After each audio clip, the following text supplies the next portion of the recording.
बिस्मिल्लाहिर्रहमानिर्रहीम, अस्सलाम वालेकुम। जियो न्यूज़ के इस्लामाबाद स्टूडियो से आप देख रहे हैं कैपिटल टॉक और मैं हूं मुनीफ फारूक। आपने देख लिया, आज शेख रशीद साहब ने अनाउंस किया कि राना शमीम साहब जो कि साबिक चीफ जज हैं गिलगित बल्तिस्तान के, उनका नाम PNIL में डाला गया है।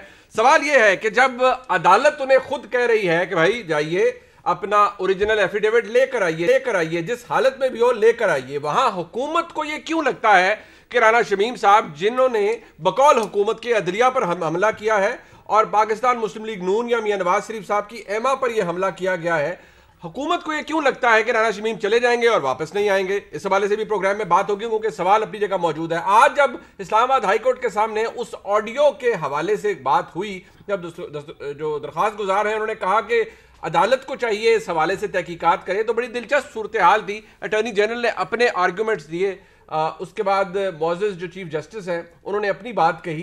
वो दिलचस्प बात है, उसके हवाले से भी बात होगी। आज ही के प्रोग्राम के अंदर हम इस हवाले से भी बात करेंगे, पाकिस्तान तहरीक इंसाफ का खासा क्या रहा। यानी इमरान खान साहब पहले दिन से कहते रहे कि ये तो तहरीक ही इंसाफ और इंसाफ के लिए जद्दोजहद की है। आज जब इमरान खान साहब मुल्क के इलेक्टेड वज़ीर आज़म हैं, बहुत से लोगों को इससे तकलीफ भी होती होगी, लेकिन फैक्ट ये है कि आज जब वो वज़ीर आज़म हैं और एक आईनी इदारा उन्हें कह रहा है कि जो आप करने जा रहे हैं उससे कानून की, एक कोड ऑफ कंडक्ट की वायलेशन होगी, आप ये ना करिएगा, लेकिन फिर भी वज़ीर आज़म वो काम करते हैं। और वो काम क्या था, वो नोटिस क्या था, वो इलेक्शन कमीशन की जानिब से लिया गया। हुकूमत ने, वज़ीर आज़म ने ऐसे करना क्यों मुनासिब समझा और क्यों उड़ा दिया हवा में उस वार्निंग लेटर को या उस लेटर को जो कि ECP की जानिब से आया था? इस हवाले से भी प्रोग्राम में बात होगी। एक और बात यह है कि जब ट्रांसपेरेंसी इंटरनेशनल सर्वे करती है, अगर करप्शन परसेप्शन के हवाले से आए या ओवरऑल गवर्नेंस के हवाले से आए, उसकी अहमियत होती है क्योंकि इन्हीं सर्वेज को कोट करती रही है पाकिस्तान तहरीक इंसाफ की हुकूमत। आज की तारीख में अगर मुल्क में कोई करप्ट तरीन इदारा है तो उसके हवाले से ट्रांसपेरेंसी इंटरनेशनल ये कहती है कि वो पुलिस का महकमा है, दूसरे नंबर पर अदलिया आती है। हुकूमत की गवर्नेंस के हवाले से, एहतसाब के हवाले से भी सवालात उठाए गए हैं, लेकिन जहां ये हो रहा है वहां पुलिस परफॉर्म भी कर रहे हैं। प्रोग्राम के आखिरी हिस्से में हम उस हवाले से भी बात करेंगे। अपने मेहमानों का तारुफ करवाते हैं। सदाकत अली भाई साहब MNA तहरीक इंसाफ से। भाई साहब बहुत शुक्रिया आपका। जनाब इरशाद भट्टी साहब किसी तारुफ के मोहताज नहीं है। भट्टी साहब के बहुत ज़बरदस्त तज्जिए, मैं कुछ और कहने लगा लेकिन बहुत ज़बरदस्त तज्जिए आप सुनते हैं, रिपोर्ट कार्ड में भी भट्टी साहब को पढ़ते हैं। शुक्रिया भट्टी साहब आपका। जनाब तलाल चौधरी साहब मरकज़ी रहनुमा है पाकिस्तान मुस्लिम लीग नून के, हमारे साथ मौजूद है फैसलाबाद से। चौधरी साहब आपका भी बहुत शुक्रिया। सबसे पहले आपसे भाई साहब, एक तरफ आप कहते हैं कि जी ये दूध का दूध पानी का पानी हो और ये मुस्लिम लीग नून के एमा पे जो भी ये राना शमीम साहब ने किया था, मैं पूछना चाह रहा हूँ कि आपको क्यों खौफ है कि ये चले जाएंगे और वापस नहीं आएंगे? मेरे साहब बहुत शुक्रिया, क्योंकि ये कानूनी बात है और आप मुझसे बेहतर समझते हैं। लेकिन मेरी मालूमात के मुताबिक कोई भी आदमी अगर रिक्वायर्ड होगा अदालत को जी तो उसको प्रोड्यूस करना, उसको लाना अदालत में, अगर अदालत का हुक्म है तो वो हुकूमत की जिम्मेदारी है। ठीक है। और जिस तरीके से हमने सीरीज ऑफ इवेंट्स देखा है, ये कल हमारे कानून के लिए, हमारे मुल्क के इदारों के लिए ये बड़ी शर्मिंदगी की बायस होगा कि एक आदमी जो उसको 3 साल बाद एकदम उसका ज़मीर जागता है और वो बाई चांस मियां नवाज शरीफ साहब के शहर में चला जाता है और बाई चांस उसी जगह वो उनको एफिडेविट लिखना पड़ जाता है और वो एफिडेविट वो जमा करा के आ जाते हैं और नोटराइज भी वहाँ से करते हैं और वो बाद में पब्लिक भी हो जाता है और उससे इदारे जो खासकर सिटिंग जजेस हैं वो समझते हैं कि इसमें उनकी तस्दीक हुई है। तो ये एक हमें तो लग रहा है कि पूरा एक सेट, पूरी एक सीक्वेंस है और हमें ये बिल्कुल हमें खदशा है बतौर हुकूमत कि वो यहाँ से अगर चले गए तो शायद अदालत जो इंसाफ देना चाह रही है या जो अदालत ने जो भी इसका जो भी एक्शन लिया है उसमें कोई रुकावट पड़ सकती है। अदालत तो ये चाह रही है ना कि वो ओरिजिनल एफिडेविट लेकर आए, आपने उनको PNIL में डाल दिया है और अब आप खुद कह रहे हैं कि हम उन्हें ECL पे डाल रहे हैं, दरख्वास्त है उसकी, तो अदालत तो कह रही है वो ओरिजिनल एफिडेविट लेकर आए। जब आप उन्हें जाने ही नहीं देंगे और उनको पाकिस्तान से निकलने ही नहीं देंगे क्योंकि वो कहते हैं कि मेरा एफिडेविट एक लॉक एंड की में है, आप उन्हें जाने नहीं देंगे, वो लेके कैसे आएंगे? अच्छा, ये अगर तो ये बात को 25-30 साल पहले की होती तो मैं मान लेता। अच्छा। तो वो जाएंगे और चाबियां मुख्तलिफ जगह पे लगी होंगी और रखनी होगी। बिल्कुल मैं नहीं समझता कि एफिडेविट लाने के लिए किसी ऐसे बंदे को जो बहुत बड़े क्वेश्चन में है और उसने बहुत बड़े इदारे को, बहुत उसकी क्रेडिबिलिटी को बहुत बड़ा मेरी समझ के मुताबिक उसने हिट किया है, तो उसको एक कागज़ का टुकड़ा लाने के लिए उसको लंदन जाना पड़ेगा। हमारी लंदन का तजर्बा हमारा बड़ा बुरा तजर्बा है। और मतलब आपको लगता है मियां नवाज शरीफ साहब गए हैं तो ये भी चले जाएंगे और नहीं आएंगे? नहीं, अगर वो नहीं आएंगे तो बहुत बड़ा सवालिया निशान है। मेरे और आप जैसे बंदे के हक में कोई खिलाफ फैसला आ जाए, हम तो फांसी पे झूल जाएंगे। और एक आदमी अदालत पे पूरे उस पे अवाम के ट्रस्ट को क्वेश्चन कर रहा है और जिम्मेदार आदमी है, और वो अब उसका एक तरफ आर या पार होने का फैसला आने वाला है, उसको यहाँ से भगा देना मेरा ख्याल है। मतलब ये बात बार बार आप कह रहे हैं भगा देना, उनकी किसी हरकत से ऐसे लगता तो नहीं, लेकिन वो कहीं भाग रहे हैं, लेकिन आप एप्रीहेंड कर रहे हैं कि वो भाग नहीं, अगर वो भाग जाते हैं तो वो रियासत के लिए, हुकूमत के लिए बड़ी एम्बैरेसमेंट है। अच्छा, और अदलिया खुद तो जाके लोगों को नहीं ला सकती। नहीं, सही बात है, हुकूमत का काम होगा, फिर आप पे ही सवाल उठेगा, ये बात अपनी जगह दुरुस्त है। पर तलाल जो साहब, मसला ये है आपका है ना, एक ट्रैक रिकॉर्ड है, वो तो चंगा लगे बुरा लगे भाईजान, लेकिन मियां नवाज शरीफ साहब गए इन्हीं अदालतों को मतलूब है, बदकिस्मती से आज वो मफरूर हैं, वापस नहीं आए। राना शमीम साहब भी चले जाएंगे बकौल हुकूमत के, और वो भी वापस नहीं आएंगे। वो भी अदालत उन्हें बुला रही है और कह रही है एफिडेविट दें जो कि ओरिजिनल पड़ा हुआ है। अब इनको या तो आप मुतमईन करें, कोई जामन बन जाए, वो जमानत पता नहीं आपकी ये मानते हैं या नहीं मानते। मामला बड़ा मुख्तलिफ है राना शमीम साहब का, वो बार बार कह रहे हैं कि नहीं वो चले गए और आएंगे नहीं फिर। बिस्मिल्लाहिर्रहमानिर्रहीम। देखिए, एक तो राना शमीम साहब वाले मामले में हम कोई अभी तक पार्टी नहीं हुए हैं, और दूसरी बात, हुकूमत का देखने का एंगल हमेशा एक जैसा ही है। यानी अरशद मलिक की वीडियो नहीं देखी इन्होंने, उस वक्त अंधे हो गए थे ये, क्योंकि इनको नजर अगर अब वो, क्योंकि ये बेनिफिशियरी हैं उन तमाम गलत कारियों की जो कि की गई हैं पिछले 4 साल में, गलत कारियां। और अगर वो गलत कारियां ना होती, अगर वो साकब निसार उसका सरगना ना होता, अगर सब कुछ ना होता, ये कभी इस सीट पे बैठे ना होते, ना इनका वजीर वो जो इमरान खान है वो बैठा होता, ना ये हुकूमत होती। सो मामला ये है, ये सारी चीजों को एक एंगल से देखते हैं। ईसीएल पे डालना था ना भाई, उसका आपको साकब निसार को भी ईसीएल पे डालना चाहिए था। मुझे ये बताएं, चले आप कैसे ये बात सुन लें ना। अगर समझती है हुकूमत कि अदालत पर ये उस पर हमला हुआ है, अगर ये एफिडेविट सच्चा साबित हो जाए तो फिर अदालत पे हमला किसने किया है? अदलिया पर साकब निसार ने। सो साकब निसार को आप लीवरेज दें और उसके बारे में सोचे ही ना, और उसको कहें कि वो कोई फरिश्ता है, यानी ये कैसे हुकूमत बगैर इन्वेस्टिगेशन के फैसला कर सकती है कि ये जो एफिडेविट वाला है ये झूठा है? वो कहते हैं आपका ट्रैक रिकॉर्ड ऐसा है, वो बिल्कुल साहब उनका आर्गुमेंट, आपका ट्रैक रिकॉर्ड ऐसा है, आप जाली उनके मुताबिक आप जाली पता नहीं कैलिबरी फॉन्ट तो कतरी लेटर और पता नहीं क्या क्या ले आते हैं बकौल इनके, और आप अपने असासों की तफसीलात नहीं दे पाते, इसलिए आप ये भी खुद मैन्युफैक्चर कर रहे हैं। उनका आर्गुमेंट ये है। मुनीब साहब, एक आई है ऑडियो, मुझे ये बताएं हुकूमत उस ऑडियो की फोरेंसिक करवा के मुंह पे क्यों नहीं मारती अहमद नूरानी के कि ये देखो तुम झूठे थे, ये हम सच्चे हैं। दूसरा आया एफिडेविट की कोई तहकीक नहीं की, इससे ना नवाज शरीफ ना हम पार्टी है इन दोनों चीजों में, इसके दोनों लोग सामने खड़े हैं। एक अदालत में पेश हो रहा है, दूसरा पूरी दुनिया में बैठे इनको रोज सुबह इनकी गैरत को जगाता है कि मैंने ये दी है ऑडियो, आओ मुझे लेकर जाओ किसी कोर्ट में। बात यह है, आप हर चीज को झूठा कहेंगे, कब तक कहेंगे, कब तक आंखें बंद करेंगे? अदालत और ये जो अदलिया पर हमला है ये उस वक्त होता है जब आप भुट्टो को गलत फांसी देते हैं, जब आप जो आमर है उन्हें लेजिटिमेट करते हैं, जब आप कानून तोड़ने वालों को सजा। एक मिनट जब आप ऐसी है ना, गुजारिश सुन ले मेरी। देखिए मसला ये है, अदालत ये कहती है आप ये तमाम बातें, चाहे एफिडेविट है चाहे वो ऑडियो है, वो घूमती है अपीलों के गिर्द, मरियम नवाज शरीफ साहिबा की हो या जले मियां नवाज शरीफ का मामला हो, आप इस चीज को अदालत में खुद लेके नहीं जाते। आप कहते हैं ऑडियो है तो अदलिया तहकीक करे, एफिडेविट है तो हुकूमत वेरीफाई कराए, और भाईजान लेने सब अदालत में खुद भी नहीं। मेरी बात सुने ना मुनीब साहब, आप एक इंडिपेंडेंट साफी हैं, अरशाद भट्टी साहब बैठे हैं जी, ये अगर कोई खबर दे दें भाई, ये आप कहें जी इसका तलाल को फायदा है, ओ भाई होगा मुझे फायदा, मैं जिस दिन कोर्ट में लेके जाऊंगा उस दिन मेरी जिम्मेदारी है।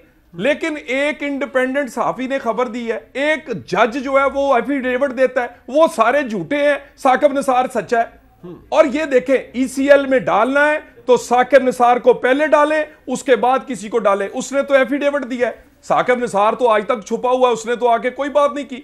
भाई जिसका दामन साफ हो वो एफिडेविट की बजाय कुरान पाक पर हलफ देता और लोगों को तसल्ली देता है। को भी डिनाई करते हैं, वो तो ऑडियो को भी डिनाई करते हैं। अदालत ने आज भी कहा है मौजूद चीफ जस्टिस साहब ने कि आप इसे अदालत में जिनको अफेक्ट कर रहा है वो अदालत में तो लाते ही नहीं है, जब लाएंगे नहीं तो फिर अदलिया से एक्सपेक्ट क्यों कर रहे हैं कि वो खुद ही कुछ इन्वेस्टिगेशन करवा लें? मुनीब साहब, गुजारिश ये है, हुकूमत पार्टी क्यों बन रही है? ओ भाई बात यह है, दो देखे ना एफिडेविट के, दो, एक एफिडेविट देने वाला एक के खिलाफ है। ओ भी आप एक को ईसीएल में डाल दें और दूसरे को कहें वो मासूम आदमी है।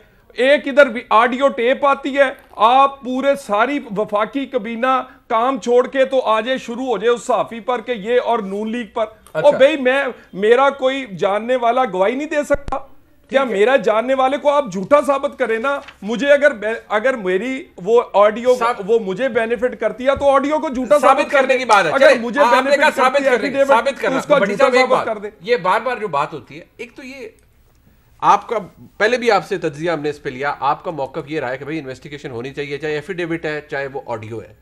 हुकूमत ने जो राना शमीम साहब का नाम ये PNIL में डाल रहे हैं या ECL में डाल, इनका ये शक ठीक है कि भाई चले जाएंगे, पहुंच जाएंगे? देखिए, पहली बात तो ये है कि ट्रैक रिकॉर्ड तो है, ये मैं उस तनाजुर में नहीं कह रहा, ट्रैक रिकॉर्ड तो है। मियां मोहम्मद नवाज शरीफ साहब 50 रुपए के स्टाम्प पेपर पे शहबाज शरीफ गारंटर थे भाई, और हमारी अदालतों ने उनकी ज़िंदगियों की गारंटियाँ मांगी और उनको भिजवा दिया। इसहाक डार साहब गए, हुसैन और हसन जो मेन गवाह थे एवनफील्ड के वो नहीं वापस आए, सलमान चला गया, अली इमरान चला गया, नासिर भट्ट सब चले गए। वो तो एक चीज़।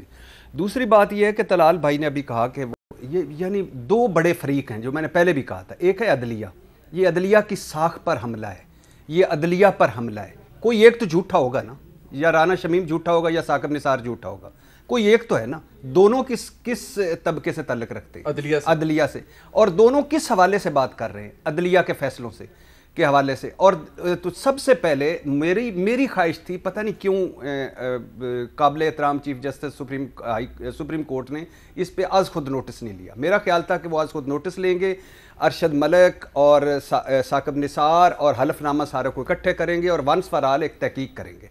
लेकिन चलो भला और चीफ जस्टिस अतर मिनल्ला साहब का, उन्होंने इस पे लिया। अब जो दूसरा फरीक है, सबसे बड़ा मुतासरा फरीक मुस्लिम लीग नून, अगर ये तीनों चीज़ें साबित होती हैं तो इसका मतलब है कि अदलिया ने गलत फैसले दिए, इसका मतलब है कि फैसले कराए गए, इसका मतलब है कि ये मासूम है। इतनी बड़ी सर्वाइवल ऑफ इतनी बड़ी मियां मोहम्मद नवाज शरीफ की ज़िंदगी के सबसे बड़े 3 सबूत, लेकिन नहीं बने फरीक। आज भी चीफ जस्टिस ने क्या कहा कि अदलिया पर हमले और बार बार हमले और बार बार अदलिया को मशकूक बनाना, मुतासरा फरीक किधर है? ये प्रॉक्सी वार क्यों खेल रहे हो हमारे साथ?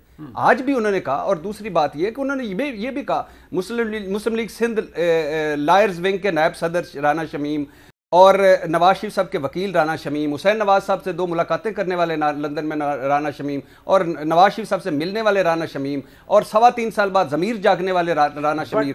और आज पता चीफ जस्टिस साहब ने क्या कहा कि 3.25 साल बाद ज़मीर जागा। और अगर ज़मीर जाग गया था तो ये तो चीफ जज थे, इनको तो पता था मैंने किस मुतल्लिका फोरम पे जाना है। रिस्क भी तो ले रही है जब वो ये कहती है कि चाहे वो ऑडियो हो जो कि अहमद दुरानी साहब साफ़ी हैं उन्होंने दी, चाहे वो एफिडेविट हो, कहते नहीं इंडिपेंडेंट इंक्वायरी करा लें। ये भी तो रिस्क पे है कि अगर ये दोनों चीजें झूठी साबित हुई तो ये तो खत्म ही हो जाएंगे, सियासी तौर पर भी इनको बिल्कुल फारग हो जाएंगे। आपने कई मर्तबा कह चुके हैं, तलाल भाई को शायद पता नहीं, कई मर्तबा कह चुकी हैं कि जज अरशद मलिक की वीडियो से मुस्लिम लीग नून मुकर चुकी है। FIA के सवालनामे का वो जवाब मेरे 41 सवाल मरियम नवाज से पूछे गए थे, 26 सवाल शहबाज शरीफ साहब से पूछे गए थे, और जो प्रेस कॉन्फ्रेंस में 7 फ्रंट पे बैठे हुए थे यानी मेन डाइस सारे मुकर गए। हमें मरियम नवाज साहबा का इवन उन्होंने कहा कि मुझे तो पता ही नहीं वीडियो बनाई किसने, चलाई किसने, लाई किसने, जो कुछ बचा नासिर भट्ट को पता है। और फिर इस पे चीफ जस्टिस सुप्रीम कोर्ट के जस्टिस बंदयाल साहब उन्होंने कहा कि वीडियो बनाने वाले वीडियो से लातल्लुक हो गए। वो तो फिर अदालत ने फैसला भी किया। अच्छा, बात बुनियादी तौर पे ये है, देखिए बात बुनियादी तौर पे ये है कि ये इसमें ये बड़ा सीरियस है कि एक हल्फिया बयान इन्होंने ठीक किया है। भट्टी साहब मुझे ये बताएं, नहीं नाम ECL में डाल, मैं इस हक में कि बिल्कुल नहीं डालना चाहिए था। उसकी वजह यह थी कि नस जाते, भाग जाते तो किसकी फतह थी? हुकूमत की। और वापस ना आते, हलफनामा ना आता तो किसकी फतह थी? हुकूमत की। और अगर डाला है तो बिल्कुल अब मेरी ख्वाहिश है कि सार साहब को भी बुलाया जाएगा, और ख्वाहिश है कि राना शमीम साहब उसके देंगे, सबूत भी देंगे, और अगर डाला है तो सारे फरीकों को डालें, ठीक है, तमाम फरीकों को डालें। तो इसमें लेकिन बड़े तल्ख सवाल पूछे हैं चीफ जस्टिस साहब ने कि ज़मीर जागा, मुतल्लिका फोरम पर क्यों नहीं गए? सुप्रीम जुडिशल काउंसिल 1 महीने बाद, 1 साल बाद। हाँ नहीं, वो सवाल अपनी जगह और ठीक है। दूसरी बात ये है कि ये लॉकर में बना के रखना और लंदन में रखना और लंदन में तैयार करना, तो ये बहुत सारे सवाल हैं। लेकिन मुझे खुशी है कि ये अभी इस्लामाबाद हाई कोर्ट में है, दूध का दूध पानी का पानी हो जाएगा। और मैं अपनी अदलिया से कहना चाहता हूँ, प्लीज आज जो आज का मैं हालांकि सर्वे पे बिलीव नहीं करता, लेकिन गली मोहल्लों में अदलिया की साख पर सवाल उठ रहे हैं। अदलिया की वो बंदा आप अपना खुद कह रहे हैं कि मेरा है जो शाया हुआ वो भी बिल्कुल दुरुस्त हुआ। नहीं, इसमें उन्होंने बड़े यूटर्न मारे हैं। पहले दिन वो आए, बेयकीनी का शिकार नजर आए, कंफ्यूज नजर आए, बिल्कुल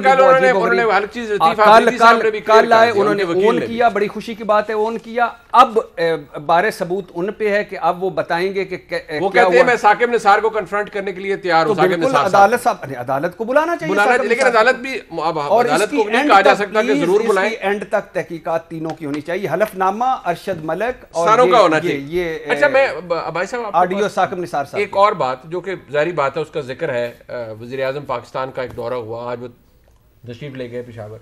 इलेक्शन कमीशन ने उन्हें नोटिस दिया उससे पहले, उनके जाने से पहले, कि जी हमें पता चला है कि आप तशरीफ ले जा रहे हैं, क्योंकि आपको पता ही है वहाँ कुछ इस्लाह के अंदर हो रहा है, लोकल बॉडी इलेक्शन हो रहा है। तो उन्होंने कहा जी कोड ऑफ कंडक्ट की वायलेशन होगी, तो आपको एडवाइस किया जाता है कि आप काइंडली ना तशरीफ ले जाएं ऐसी सूरत हाल में।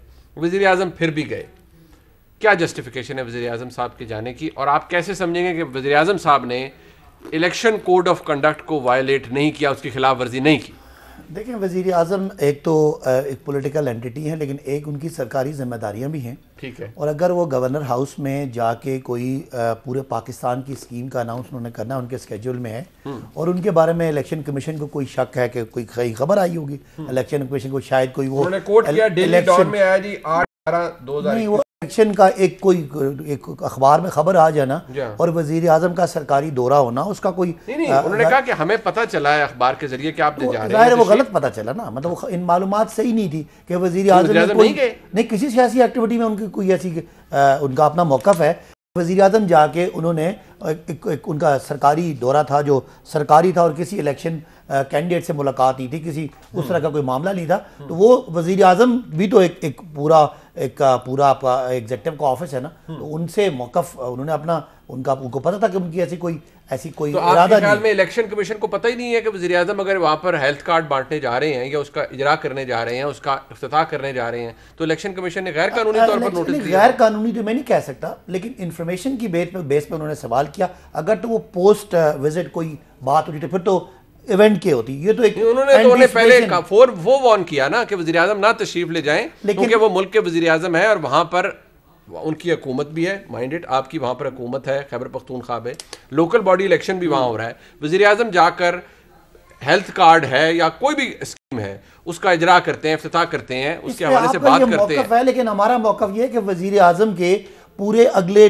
4 महीने बल्दियाती इलेक्शन होने आपके, इसका मतलब वज़ीर आज़म घर बैठ जाए? कोई नहीं, बिल्कुल ना घर बैठे, ये 19 के बाद कर लें। नहीं, अगर इसके बाद पंजाब में इलेक्शन हो जाने, नहीं, खैबर पख्तूनख्वा में जाए ना, 19 के बाद। ये कह रहा हूँ कि ये कोई लॉजिक नहीं है ना इस बात की। अगर तो वज़ीर आज़म किसी पॉलिटिकल एक्टिविटी में जाके वो डायरेक्टली अगर हेल्थ कार्ड उन्होंने कहीं पंजाब में देने, वो भी तो पंजाब में अगर लोकल बॉडी नहीं हो रहा है, नहीं इलेक्शन कमीशन में आपको लगता है कि लोग हैं पाकिस्तान के लोकल बॉडी इलेक्शन में वज़ीर आज़म को वज़ीर हाउस में बंद करते कोई काम नहीं, ये कम किसने कहा, लेकिन ये बात फैक्ट है, ये भी उन्होंने कानून कोट किया। हमारा मौका यह है कि इससे कोई किसी किस्म का election code of conduct effect नहीं हो रहा। वज़ीर आज़म किसी सियासी काम में नहीं है, वो अपनी सरकारी जिम्मेदारियां, उसका जवाब अगर उनका कोई नोटिस है तो जवाब मिल जाएगा। नोटिस क्या, उन्होंने आपको पहले नोटिस दे दिया कि हुजूर ना तशरीफ ले जाइए, आपने कहा जाएंगे गए। मैं बता रहा हूं कि इलेक्शन कमीशन के इस नोटिस की वजह से वज़ीर आज़म ने जो सरकारी जिम्मेदारियां देनी है वो रोक के मुल्क को बंद तो नहीं कर सकते। मुल्क को बंद नहीं कर सकते जी, उन्होंने जाना था चले गए,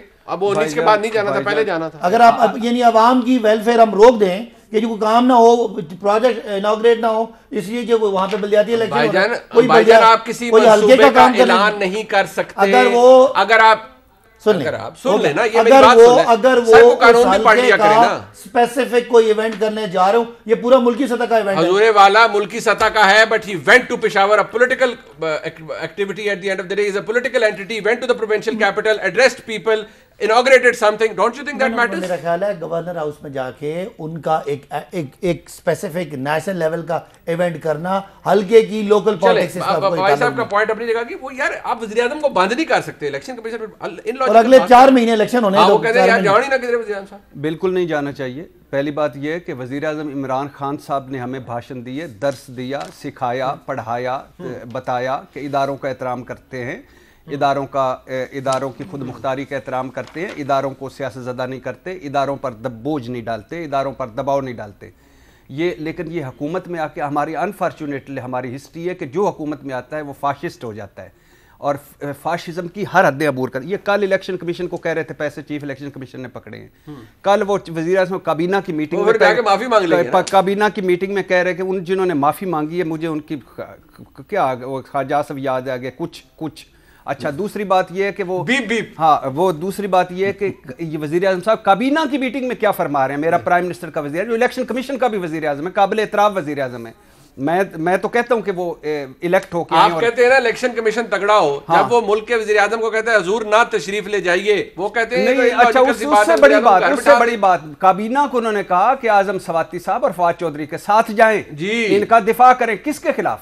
इलेक्शन कमीशन पर। और दूसरी तरफ जो भाषण देने वाला टूथलेस ऑफिस का दांतों का डॉक्टर आरिफ अलवी सदर साहब, वो जब गए उधर गवर्नर हाउस में अपनी जाती वो जो डेंटल वाली वो करके आगे बेटे को बाद में आया था कि जी सिलेक्शन ऑफ प्लेस जो है वो गलत हो गई। खुदा का खौफ करो यार, कभी सिलेक्शन ऑफ डिसीजन गलत हो जाता है, कभी सिलेक्शन ऑफ प्लेस गलत हो जाती है, कभी सिलेक्शन ऑफ मैन गलत हो जाती है, कभी सिलेक्शन ऑफ कुछ गलत हो जाता है। वज़ीर आज़म साहब को नहीं जाना चाहिए था, नंबर 1। नंबर 2 ये है कि इलेक्शन कमीशन के साथ मैं वज़ीर आज़म साहब से फिर कहता हूँ किसी इदारे को उन्होंने खड़ा नहीं किया 3.5 सालों में, किसी इदारे को आपको NA 122 याद, आपको NA 122 का बाई इलेक्शन याद है सर? आज मैं आपको शॉर्ट सुनाता हूं भट्टी साहब और फिर मैं तलाल चौधरी साहब एक मेरे बाद आइएगा। एक मिनट, ये शॉर्ट सुन लेनी, फिर चौधरी साहब से भी और भट्टी साहब से भी इसके ऊपर तज्जिया लेते हैं। लेकिन क्योंकि सदाकत भाई साहब ने कहा है कि भाई मुल्क के वज़ीर आज़म है, कोई उन्हें एज चीफ एग्जीक्यूटिव उन्हें बंद नहीं किया जा सकता कि फलानी जगह इलेक्शन हो रहा है आप मत जाएं, ऐसा तो नहीं हो सकता। मेरा पॉइंट ये कि वो इन्वॉल्व ही नहीं है, इलेक्शन में उनका कोई इन्फ्लुएंस ही नहीं है, सारी खत्म हो गई। इलेक्शन कमीशन भी नहीं समझ आती, थोड़ा काम है जाके उन्हें कानून समझाओ यार। अगर उनका कोई क्वेश्चन आएगा भाई साहब आपको चाहिए इलेक्शन कमीशन, तो उनको कोई मुझे तो ये जो ये शख्सियत जो आपको नजर आ रही है कि ये मेरे मुल्क के आज वज़ीर आज़म है, मुझे इनकी ये बातें नहीं भूलती। जरा फरमाइएगा ये क्या इमरान खान साहब फरमा रहे हैं। डॉक्टर यास्मीन राशिद का मुकाबला कुलसूम नवाज से नहीं हो रहा, ये रियासत से हो रहा है। वजीर फिर रहे हैं वहाँ, मरियम नवाज ने चीफ मिनिस्टर हाउस के अंदर मीटिंग बुलाई है ये NA 120 के इलेक्शन से पहले। तो ये जो स्टेट की रिसोर्सेज इस्तेमाल की जा रही हैं, क्यों नहीं इलेक्शन कमीशन इसको देख रही?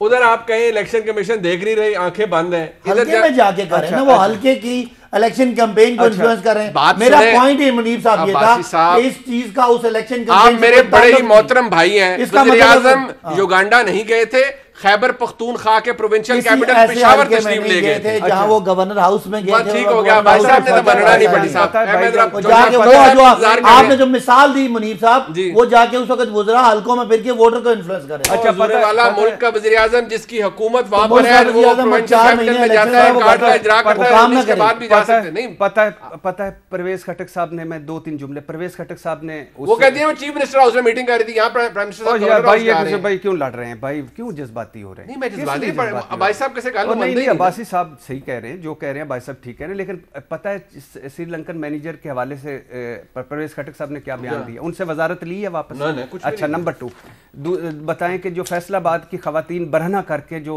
जिसकी मैं वीडियो देख के खुदा की कसम सुबह का नाश्ता और दोपहर का खाना नहीं खाया गया, अल्लाह गवाह है, मैं अल्लाह की कसम खा के कहता हूँ कि मैं अपनी बेटी अपनी बेगम को फेस नहीं, और दुआएं मांगता हूँ कि इनके मोबाइल पे वो ना आए। गए हैं वजीर आजम।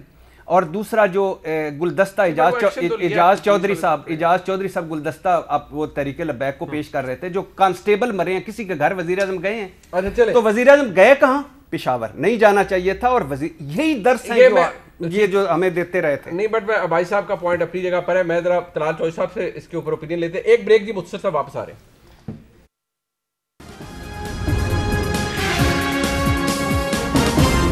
तलाल चौधरी साहब, वैसे ये असर और रसूख का इस्तेमाल इलेक्शनों में इंटरफेरेंस सियासी, ये तो आप लोगों का काम था, लेकिन इमरान खान साहब लगता है आपसे इंप्रेस हो गए हैं। खान साहब भी यही कर रहे हैं।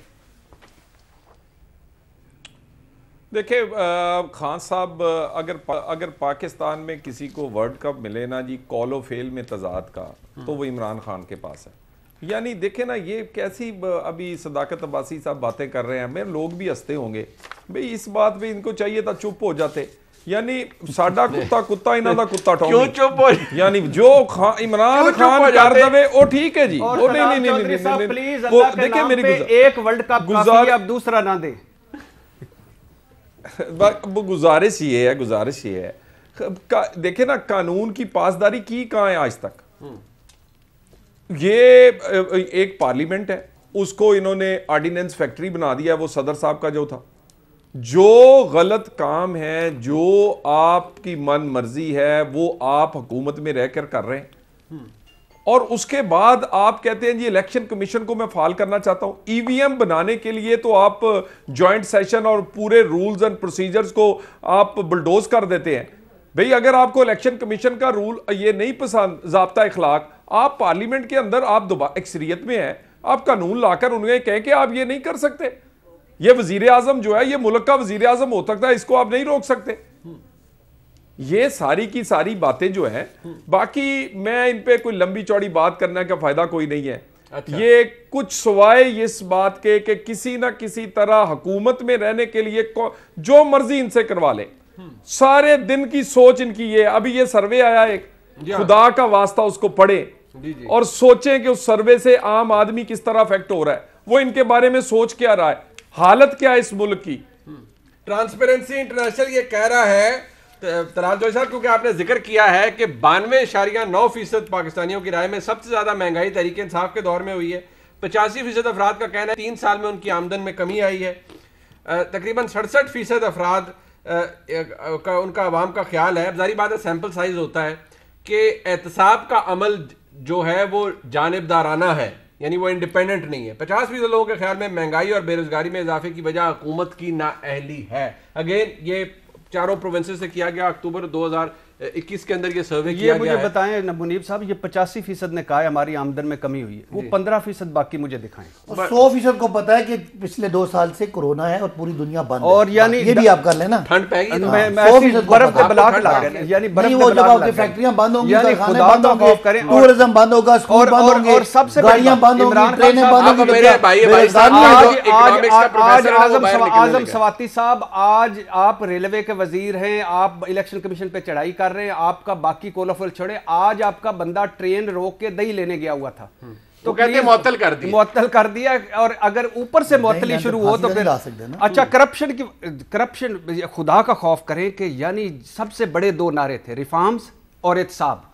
एहतसाब पाकिस्तानी, हालांकि मैं सर्वेस पे यकीन नहीं रखता, लेकिन इससे ज्यादा तल्ख हकायक हैं ग्राउंड रियलिटीज। क्योंकि इमरान खान साहब इस पे प्रेस कॉन्फ्रेंस करते थे कि भाई ये जो सर्वे आया है फलाना, इसमें हुकूमत बड़ी नाल निकली है, ट्रांसपेरेंसी इंटरनेशनल भाई मुबारकबाद और बुलंद करते थे। अच्छा, आप सवाल देखें, एक जुमला अगर इजाजत दें, सवाल यह है कि क्या पिछले 2 साल पाकिस्तानी लोगों पर मुश्किल थे? अब आप पूछें उसका जवाब है कि मुस्लिम लीग नून ने इतने कर्जे ले लिए थे कि इस हुकूमत ने, जब कोरोना आया, पूरी दुनिया की कारखाने बंद हुए, टैक्स रेवेन्यू नीचे गया, एक्सपोर्ट नीचे गया, जाहिर है रोजगार नहीं था, उस दौरान लोगों की मुश्किल में इजाफा हुआ। अगर आप इस बात को आप हुकूमत पे ले जाएं और तलाल साहब इस गलजू को नवाज शरीफ साहब से बेहतरीन निकलती है, ये उनकी अपनी जो गरीब के बात ये कहते हैं कि जो 67% 67% लोग ये कहते हैं कि आपका जारी करदा एहतसाब पार्टिजन है, जानिबदाराना है, उनके बारे में क्या आप इस पे तो कमेंट कर सकते हैं ना, मैं इस पे तो मैं चला, ये तो आपकी बात है, मेरी बात नहीं, आप जो बात कर रहे हैं वो सर्वे में, ये बायस सर्वे है, उसका सवाल का जो जानिबदारी ये है कि आप 2 साल में दुनिया पूरी बंद है, आप ट्रांसपेरेंसी इंटरनेशनल को कहें आपका सर्वे बायस्ड है। नहीं, मैं तो कह रहा हूं, बिल्कुल मैं कहना चाहता हूं कि सवाल ये नहीं होना चाहिए, पुराने थे वो भी बायस्ड थे, सवाल जो आपके हक में आते थे, मुस्लिम लीग नून के खिलाफ आते थे, वो भी बायस्ड थे भाई साहब। कोई ऐसा बड़ा इस तरह का कोई पैंडेमिक आया हो जिसमें आप मुझे अपनी बता दें, आपकी याद में कभी आया? नहीं, मैं सवाल कर रहे हैं, जब आपकी कारखाने, फैक्ट्रियां, जहाज, मिलें बंद हैं, तो ज़ाहिर है उसका खत्म हो गया। भाई साहब ने जवाब दिया, आप माना करें यार। सर मैं मान गया, मैं अब्बासी साहब को तो मुखालिफ करूंगा नहीं, क्योंकि ये जो कुछ फरमा रहे हैं सच फरमा रहे हैं, लेकिन मैंने फिर इनको कहूंगा जैसे तलाल साहब ने कहा कि कुछ चीजें होती हैं जिस पे चुप बंदा रह जाए तो वो ज्यादा अच्छा होता है, लोगों को मैंने दूसरी बात पे नहीं बोला ना। नंबर वन महंगाई अनडाउटेबली पूरी हमारी दुनिया में हिस्ट्री में भाई पूरी 6.5 5.4 फलाना दुनिया में रिकॉर्ड महंगाई है, हमारी भी रिकॉर्ड महंगाई है। जब हमारे यहाँ 6.5 अच्छा आप बोल रहे हैं, मैं बोलूं यार खुदा के लिए बस करें, बस कर दें यार। दुनिया में हमारे यहाँ सबसे महंगे नहीं है। एक जुमला इजाजत हो, दुनिया में जब 6% थी यार, अच्छा हमारे दुनिया में 2% थी, हमारे यहाँ 6%। अब दुनिया में 6, हमारे यहाँ 12। यार दुनिया के जराए आमदन भी देखो, दुनिया की करेंसी भी देखो, दुनिया की गुर्बत भी देखो, दुनिया की बेरोजगारी भी देखो। दुनिया में जिस तरीके से हमने कोविड हैंडल किया, पूरी दुनिया आशीष करती है, आप अभी पर। और यार खुदा, अच्छा महंगाई ये छोड़े, अच्छा 3 सालों में आमदन कम हुई, हर बंदे ना 100% की हुई, 85% की नहीं हुई। तो मैं कह रहा हूं ना उसकी वजह भी। अच्छा खुद एहतसाबी से इमरान खान की पहली तकरीर एहतसाब घर से, किधर गया खुसरू बख्तियार, किधर गया रजाक दाऊद, किधर गया साईं बुजदार, किधर गया परवेज खट्टर, किधर गया बीआरटी, किधर गया मालम जब्बा, किधर गया पिंडोरा लीग, सभी भी खजाना हमारा बन के बैठा हूं। अच्छा और फिर दूसरी बात, आखिरी बात जो मैं करने लगा हूं, खुदा के लिए इनको ये मैं फिर कह रहा हूं, हालांकि हम खुश नसीब नहीं है, हम खुश नसीब नहीं है कि यहाँ कोई इनकलाब या कोई तब्दीली है, उन्होंने भी तुम्हारा पढ़ा, हम कोई खुश नसीब नहीं है कि इनका रूस, इनकलाबे रूस, एक जुमला सिर्फ बोलो, इनकलाबे रूस, इनकलाबे फ्रांस, इनकलाबे ईरान, 3 बड़ी वजूहात थी, महंगाई, बेरोजगारी और हुकूमत का डिस्कनेक्ट होना। अब्बासी साहब की ये सारी गुफ्तगू है, ये मतलब है ग्राउंड रियलिटी से डिस्कनेक्ट है। हवाई ख्याली जन्नत में रहते हैं, रोज लोगों में जाते हैं, हवाई ख्याली जन्नत में हाथ में लाते हैं। एहतसाब नहीं हुआ, मान जाए, महंगाई है, मान जाए। सर एक मिनट, मैं सिर्फ 2 जुमले इनको बोलना चाहता हूं। साहब की बात सुन लें। मैं सिर्फ ज्यादा बात नहीं, जितनी बातें की सारी बातें हम मान रहे हैं कि महंगाई भी है, लोग तकलीफ में भी हैं, बेरोजगारी भी है। आप वजह पे इख्तलाफ कर रहे हैं, मैं वजह पे इख्तलाफ कर रहा हूं कि वजह यह है, अगर आप मुझसे चाहते हैं तो 5 साल नवाज शरीफ की आपकी एक्सपोर्ट 0 पे रही है, आज एक्सपोर्ट $32 अरब होगी, आपके टैक्स रेवेन्यू 6000 अरब हो गए, आपकी सारे इशारिये मसबत है। आप एक वो बात करेंगे जो हम मानते हैं कि महंगाई है, आज दुनिया में एनर्जी क्राइसिस है, दुनिया में फूड इन्फ्लेशन है, वो भी हमारी वजह से है। आप सुनने के लिए तैयार हैं, आपने मानना भी नहीं, जायज तनकीद हम सुनने के लिए तैयार हैं। साहब जायज तनकीद करे, बाकी जो आप मुल्क का अशर करके गए थे, भाई साहब एक तरह नहीं ठीक कर सकते थे उसे। जी देखिए मुनीब साहब, पहले तो मैं ये एक आपको भी मैं भेज रहा हूं, जो ग्लोबल एवरेज इन्फ्लेशन है, जो शरह महंगाई, वो 3.2 है, पाकिस्तान में 9% है। एवरेज पर कैपिटा इनकम दुनिया में जो 11,300 है, पाकिस्तान में 1,100 है। फूड इन्फ्लेशन पाकिस्तान में 15% है और इंडिया 7 है, उसमें 6% है। मैं आपको 4-5 चीजें और पढ़ के सुना देता हूं और मुझे शर्म आती है। ये जरा पिछले 5 साल की फिगर निकालना, मैं बताता हूं श्रीलंका, मैं अल्लाह की मेहरबानी वो भी बताता हूं ना। श्रीलंका में 4% है, नेपाल में 4% है, उसके बाद इंडिया में 4.6% है, अफगानिस्तान में 4.7% है इन्फ्लेशन। ये मुनीब साहब, मैं 2 मिनट आपके लेना चाहता हूं। मैं बाय इलेक्शन में एक लंबी चौड़ी कैंपेन करके आया हूं। मुझे आपको ये स्टूडियो में बैठे हुए लोगों को क्या फर्क है महंगाई का? हमारे घर रोटियां गिन के नहीं पकती, हमारे घर लिफाफे में कोई पाऊ तेल या वो घी लेकर नहीं आता। ये तो उस बेवा से पूछे जिसके घर 2 किलो आटा पहले 35 का था, आज 80 का था, जो किसी को आधी रोटी देती है, किसी को 2 देती है, गिन के पकाती है, जो लिफाफे में जनरल स्टोर से आधा किलो घी लेके आता है, वो 140 की बजाय जब 340 का लेता है। ओ खुदा का वास्ता है, अल्लाह का वास्ता है, नवाज शरीफ को मुझे आप गाली दो और गरीब की महंगाई पर उसके पर नमक ना छिड़को, अल्लाह का वास्ता है। और 90% गरीब हैं।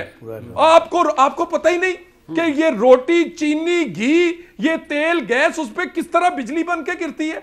आप मजाक उड़ाते हो, आप मानो कि आपसे हुई है। और इतना तो जुर्रत पैदा करो, तबाही कर दी आपने गरीब की, आपने गरीब की रोटी छीन ली है नवाज शरीफ को जेल भेजते भेजते।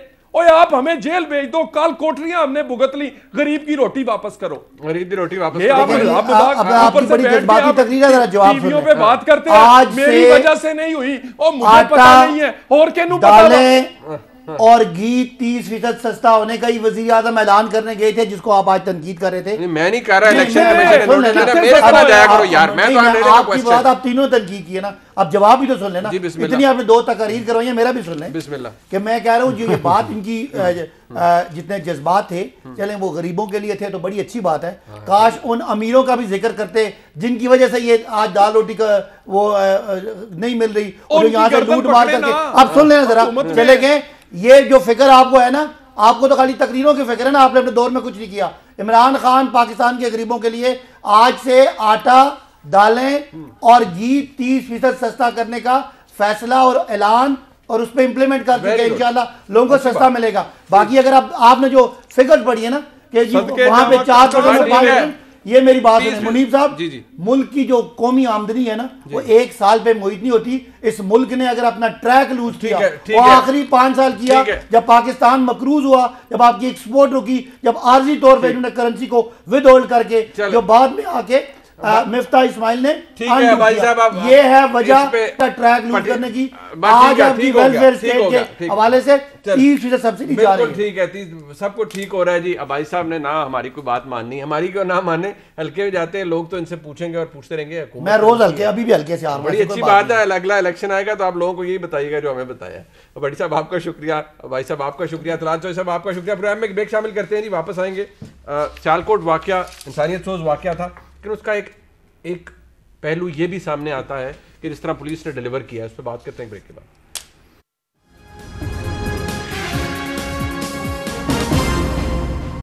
सियालकोट में जो वाकया हुआ, यकीनी तौर पर वो एक इंसानियत सोज वाकया था जिसने इंसाफ की, निज़ाम इंसाफ की या मुल्क में जो सूरत हाल है उसकी चूल्हे हिला दी। यकीनी तौर पर इससे बहुत से लोगों की रूह कांपी। पाकिस्तान की अगर मैं कहूँ कि रूह कांपी तो गलत नहीं होगा।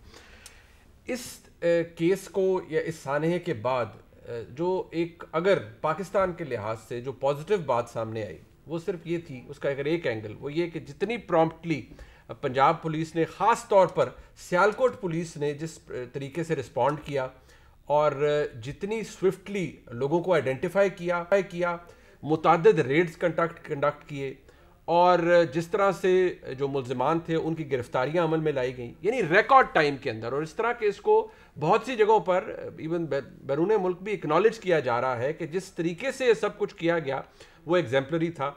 और इस तरह का रिस्पांस तो शायद फ्रैंकली पाकिस्तान में पंजाब पुलिस से या पुलिस से एक्सपेक्ट नहीं किया जाता। जहाँ पर ये कहा जाता है कि जी पुलिस मुख्तलिफ सर्विस मेरी पाकिस्तान का करप्ट तरीन इदारा है, वहाँ पर अगर पुलिस इस तरीके से डिलीवर करे और इस तरीके से स्विफ्टली एक्शन करे तो यकीनी तौर पर उसकी सताइश भी करनी चाहिए, लोगों को भी बताना चाहिए, पाकिस्तान के अवाम को भी बताना चाहिए। और ये हमारा भी फ़र्ज़ बनता है कि जहाँ अच्छा काम हो रहा है वहाँ पर हमें रियासत को, पुलिस डिपार्टमेंट की हौसला अफजाई करनी चाहिए, अफसरान की हौसला अफजाई करनी चाहिए। इस वक्त मेरे साथ टेलीफोन लाइन पे मौजूद हैं DPO सियालकोट हैं उमर सईद मलिक साहब। उमर साहब, बहुत पहले तो इस हवाले से यकीनी तौर पर एक अफसोसनाक वाक़या था, लेकिन इस हद तक मैं ज़रूर कहूँगा कि पाकिस्तानी अवाम भी इसको सराह रहे हैं और हर कोई इसकी तारीफ़ कर रहा है जिस तरह सियालकोट पुलिस ने प्रॉम्प्टली एक्शन लिया। एक बात जो जारी बात है, आपकी तरफ से बहुत डिटेल सामने आई है, रिकॉर्ड टाइम में आपने रेड्स कंडक्ट किए, मुल्ज़िमान को गिरफ्तार किया है। थोड़ा सा ब्रीफली ये बता दीजिए, क्या इसमें कोई नई रेवलेशन भी हो रही है आपकी तफ्तीश में? इसके पीछे कोई ये भी सामने आ रहा है कि ये बाकायदा तौर पर कोई प्लानिंग से, साजिश के तहत किया गया? मुनीब साहब, बहुत शुक्रिया। जिस तरह कि आपने एक्सप्लेन किया है, ये एक बड़ा दिल खराश वाक़या था जो हुआ और उसमें पुलिस का काम था कि वो writ of the state establish करे। हमने वाक़ई के फौरी बाद, हमारा सबसे बड़ा इशू था लॉ ऑर्डर को मेंटेन करना, वो हमने सक्सेसफुली किया। दूसरा जो बात आप कर रहे हैं अरेस्ट के वाले से, हमने 32 टीमें बनाई। इंस्पेक्टर जनरल पुलिस राव सरदार साहब मुसलसल डायरेक्शन देते रहे और उनका ये था कि ये हमारी तरजीह नंबर 1 है और इसको हमने हर सूरत में मुल्ज़िमान गिरफ्तार करने हैं, वो भी हमने कर ली। जो तीसरी बात है जिस पे आप अभी बात करना चाह रहे हैं, ये रिमांड की और इन्वेस्टिगेशन की स्टेज है। हमारा उस वक्त इमीडिएट रिएक्शन यही था कि लॉ ऑर्डर को कंट्रोल करें, अरेस्ट करें, और अब हम वो कन्विक्शन की स्टेज पे हैं कि हम इनको कन्विक्ट करें। और उस ये रिमांड पे हमारे पास ये 34 मुल्ज़मान रिमांड पे हैं जो कि 21 दिसंबर तक हैं। दुरानी रिमांड इनकी इन्वेस्टिगेशन होगी, इंटेरोगेशन होगी और हर एक की एक अलग टीम मौजूद है, उसमें ये चीज़ें सामने आएंगी कि इसके क्या मुहर्रकात थे। जी ठीक। और उमर साहब, कोई अभी मजीद गिरफ्तारियां भी अमल में लाई जा सकती हैं? आप मुशाहिदा कर रहे हैं घंटों पे मुहित जो सर्वेलेंस के कैमराज हैं उनकी फुटेज भी आपने देखी है, कोई और गिरफ्तारियां भी हो सकती हैं? मुनीर साहब, इसमें टोटल हमने 160 कैमरे थे जिनका एनालिसिस किया और हर कैमरे को 12 घंटे ऑब्जर्व किया, जो कि 1720 घंटे बनते हैं जिसकी ऑब्जर्वेशन की हमने। और ये 1720 घंटे जब हम बात कर रहे हैं तो हमने 5-6 घंटों में ही इसको कर ली, क्योंकि इसमें मुतअद्दिद टीमें शामिल थी।